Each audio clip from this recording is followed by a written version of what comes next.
कोई भी यतन न कर सके, मैनू कोई मिला न सकिया, समय फिरदा फिरदा संतां कोल आया, फिरत फिरत संतन पे आया।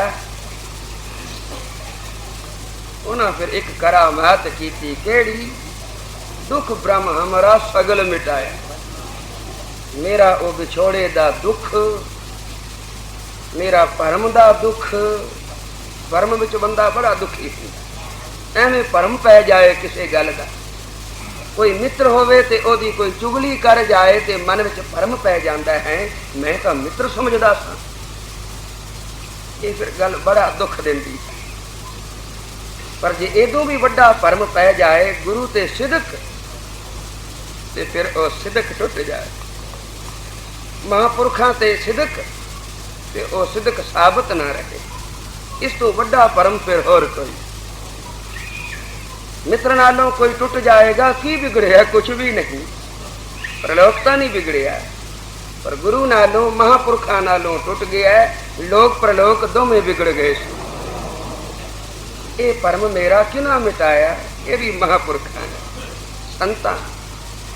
फिरत फिरत संतन पे आया, दुख ब्रह्म हमारा सगल मिटाया। विछोड़े दा दुख मेरा उन्हें मिटा दिता।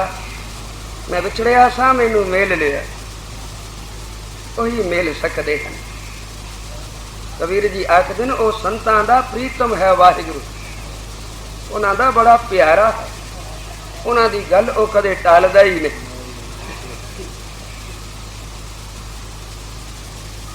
किड्डी समर्था वाला है वाहिगुरु, पर ऐडी समर्था दे होंदियां भी अपने संतां दे कितना अधीन है कि उन्हां दी गल नूं टाल नहीं सकदा, मोड़ नहीं सकदा।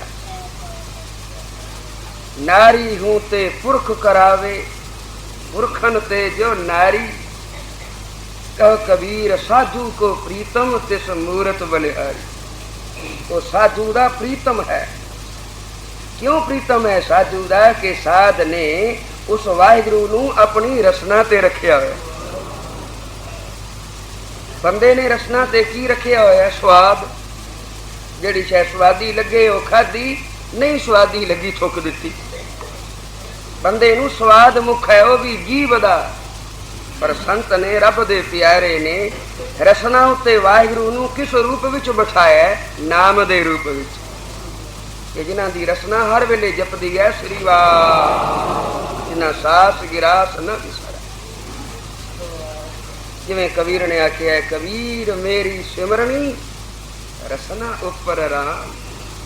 मेरी जिहड़ी जेब है ना, हुण ये मेरी माला बन गई है। माला हाथ विच आवे तो फिर किवें जपिया जांदा? किसे दे हथ माला फड़ा दिओ, जिन्ना चिर माला दे बन के उंगलियां फेरनगियां, जबान नाल जरूर बोले। ये संबंध है। पर कबीर कहता है मेरी तो जबान ही माला बन गई है। कबीर मेरी सिमरनी रसना उपर राम। मेरी रसना ते राम आ गया है। यही तो उसकी मित्रता है।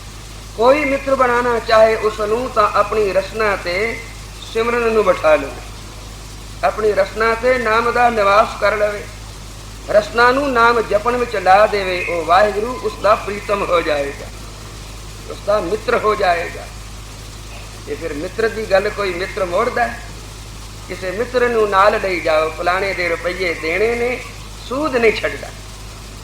ते तू उसका मित्र है, ये काम तो करा दे जरा। पर जिस वेले मित्र गया उसने वही अगे चा रखी। मित्र जे तैनू चंगा लगदा है तो बेशक सारा नावा ही टिप दे। एक सूद की केड़ी गल है? क्योंकि मित्र जो होया, मित्रता तो सब कुछ सदके है। केडी मित्रता निभाई भगवान कृष्ण ने। सुदामा बचपन का मित्र सी।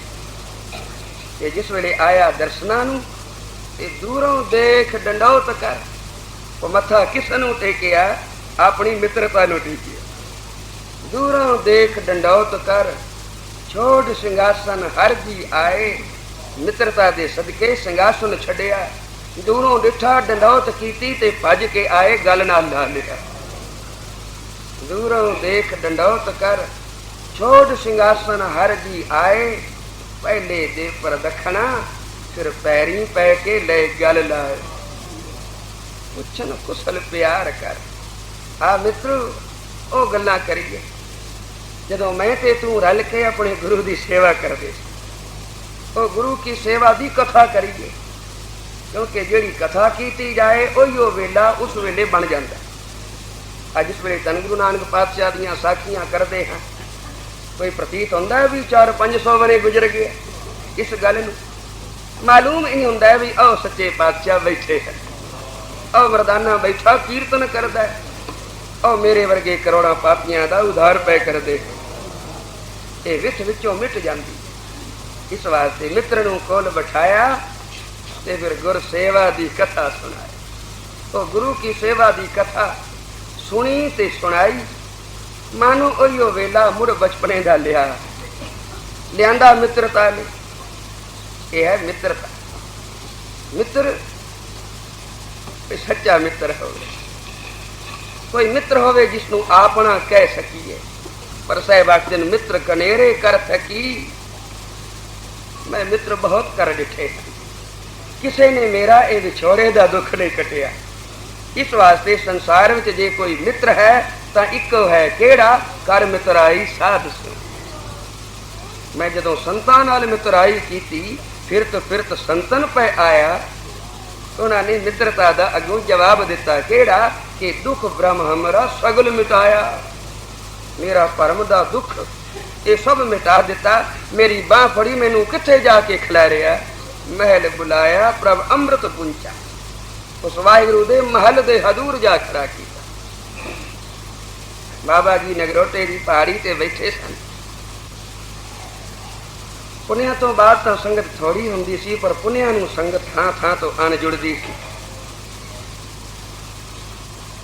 दिन बाबा जी शाम ਨੂੰ ਬਚਨ ਕਰ ਰਹੇ ਸਨ।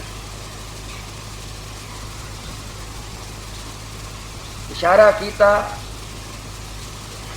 असी चुप कर गए, कीर्तन कर रहे सन। बाबा जी विचों किसे किसे पंक्ति दे आप अर्थ करते सन, कोई विचार करते सन। बाबा जी विचार कर रहे सन तो विचार करदे जिक्र आ गया। बाबा जी ने आख्या, कोई कहता है कागज है, कोई आखदा पत्रे हैं, कोई कहता स्याही है। आखिर मेरी तो जवान जल जाए कि मैं ये कुछ आखा। मैं तो आखना गुरु नानक बैठा है, कोई मेरी अखा नाल वेखो गुरु नानक बैठा और निरंकारी जोत। बाबा जी सामने बैठे होंदे सन, असी पासे ते होंदे सन। जिस वेले बाबा जी ने आखिया मैं कहना गुरु नानक बैठा, मैं जरा अगेरे होके अंदर वाल नूं झांकी पाई वेखण वास्ते भी बाबा जी कहते ना गुरु नानक बैठा है, मैं भी वेख लवां। पर मेरी झांकी पै न सकी क्योंकि पासे ते सा। बाबा जी कहने लगे, क्यों रागा सिंह तू वेखना है, तू मुड़ मुड़ झातियां पाने, तू वेखना है। मैं तो डर गया, खबर नहीं मैं बेअदबी कर बैठा। पर बाबा जी मेरा दे घर में आए हुए सन। कहने लगे जे वेखना ही तो उथों की पिया वेखना है, इत्थे मेरे को आ जा। खबर नहीं किस ताकत ने उठाया, नहीं तो बाबा जी के सामने कोई जुरत होंदी सी किते। मैं उठिया तो बाबा जी के पिछले पासे ही चला गया। आखन लगे अगे हो जा, नेड़े कर लिया। इस तरह पिछे दो लकड़ा लाइया होंदियां सन ढो लाउण वास्ते।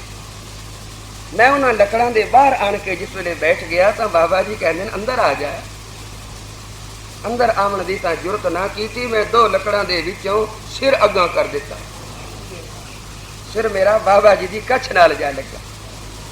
तो उन्होंने अपनी कच्छ विच बुक्कल विच ले लिया, सिर दे उतों की बांह अपनी वला लई ते कहंदे ने ए आओ वेख।